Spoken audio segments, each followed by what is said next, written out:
London's regulators just gave ride-sharing service Uber the green light to operate in the city. Well, more of a yellow light, actually. Uber's popular smartphone app has riled up a lot of traditional cab drivers.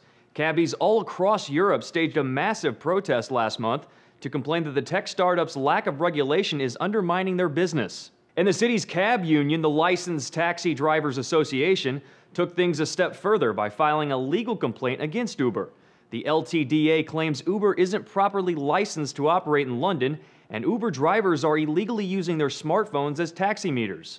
The city's regulator, Transport for London, or TfL, issued their verdict on the matter Thursday, and the ruling went all Uber's way. The company can legally operate in London for now, but Uber's not out of the woods just yet. First, on the matter of licensing, TfL made clear it didn't have a problem with the way Uber licensed its driver. The Next Web has TfL's statement, "Uber has taken steps to make it entirely clear as to who is accepting bookings. TfL's position, supported by legal advice, is that there are no grounds to take action against Uber." The ruling on taxi meters is a bit more complicated. Cabbies complained Uber drivers were using their smartphones as de facto meters to calculate fare prices, an illegal practice in London. But the TfL disagreed, saying smartphones were legally distinct from taxi meters because they weren't directly hooked up to the car. That's a pretty contentious claim to make and could have a far-reaching impact beyond Uber's specific case, which is why TfL is willing to punt the decision to England's High Court for final judgment.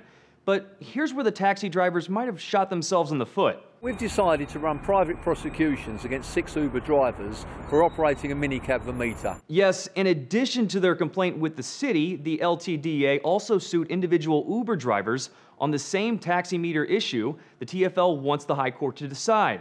Those cases are currently working their way through criminal courts. Bloomberg notes the High Court likely won't issue a ruling on the matter until those cases are cleared up. Transport for London said that its bid to have a civil court clarify rules for what constitutes a regulated taxi service would have to wait until criminal cases are finished. We wanted to get this clarified straight away so everybody knew where they were. So it's very frustrating that it's been further delayed. Uber celebrated the agency's ruling Thursday as a victory for common sense, technology, innovation, and especially London.